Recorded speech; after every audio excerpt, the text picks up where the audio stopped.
Welcome back to Defensive Back University, the place where you will learn everything you need to know about playing DB.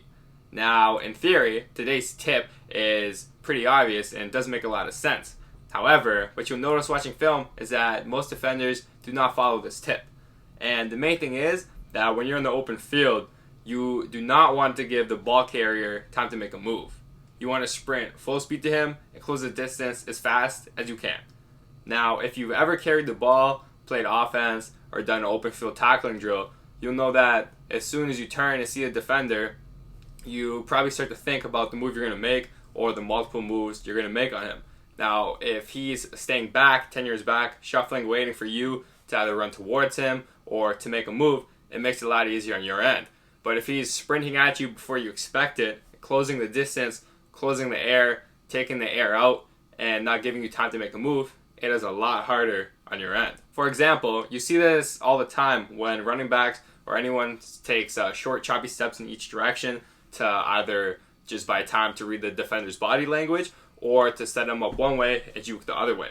Now, when you follow this rule and just sprint as fast as you can to him to take that time away, he doesn't have time to make any moves and you'll be in position to make the tackle. Now, you're not going to be 20 yards off, sprint at him full speed and tackle him. You can, that's great. But most of the time, what you want to do is about 3 yards away, just take a couple short, choppy gather steps in case he decides to make a last-second move, so you are in position to change direction if you have to. But if you are on the right leverage, and if you got a good sense of football in general, reading his body language, then you should be good just running and making the tackle.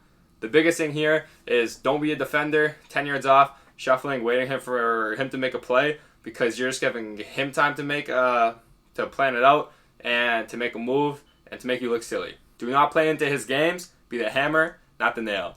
And remember, hesitation in football will kill you. If you're out there and just hesitating, not trusting yourself, thinking one way, go the other way, that is what's going to get your ankles broken. That's what's going to get you cut from the team. You have to trust in yourself and trust in your angles, trust in your technique. Especially if you're playing the sticks, which means that it's 2nd and 5, and he's just a yard away from scoring a first down. You want to make sure you get there fast to tackle him before he crosses that line and advances the ball. That's why you always got to play aggressive and get to him quick, and then make the tackle. And be sure to stay on the leverage side of the man you're tackling, the ball carrier also, which you talked about in the last post. There's a lot of more posts coming in the future, so be sure to subscribe, follow if you haven't already. There's a blog available on the website. And check out Pick 6 Athletics on Instagram if you have not done so yet.